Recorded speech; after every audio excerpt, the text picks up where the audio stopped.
There was more than a hint of surprise in ESPN's broadcast Monday morning when Alabama baseball was revealed as the No. 3 seed in the Ruston Regional, marking the school's first NCAA tournament berth since 2014. The Tide won only 3 of its 10 SEC series, it was noted, as part of a 12-17 conference record. Yet they find their way in, ESPN host Matt Schick continued. Alabama coaches and players surely heard the reaction, just not collectively. With the Tide considered on the bubble, fourth-year coach Brad Bohannon decided against hosting a watch party for his team. One year I was at Kentucky, the soccer team had a watch party. They were on the bubble and they didn't get in, and it was just unbelievably awkward, he explained Monday afternoon. I was afraid that might happen. I wish I might have had a heads up. I truly didn't know ahead of time. I think it would have been pretty magical to be together to share that with our guys. I erred on the side of caution, and for once, I wish I hadn't have done that. I wish I had been more aggressive. Instead of missing a 6th consecutive tournament, Alabama will begin regional play against No.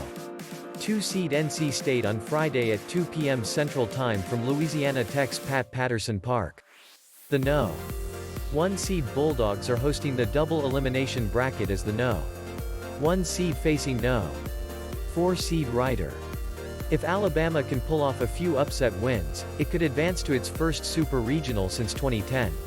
But simply qualifying for the 64-team tournament is an accomplishment for the Tide, which was picked to finish last in the West Division of the SEC's preseason poll.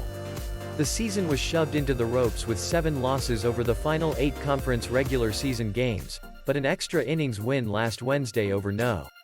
2 seed Tennessee in the SEC tournament boosted Alabama's resume to become the 9th SEC team in the NCAA's postseason, eclipsing the ACC for the most in the country. That win over Tennessee is what I would imagine got us over the hump, Bohannon said.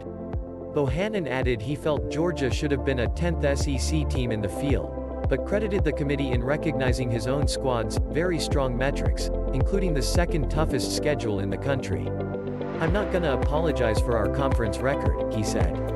You put Arkansas, Mississippi State, Florida, Vanderbilt and Tennessee in the ACC or whatever leagues. The other bubble teams, their conference records are going to look entirely different.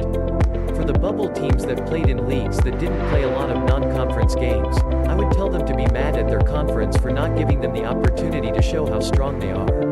I'm very thankful that the SEC allowed us to play a full schedule and allowed us to play some non-conference games to show how good that we are. Bohannon arrived at Alabama following a 2017 season in which the program bottomed out with a 5-24 conference record.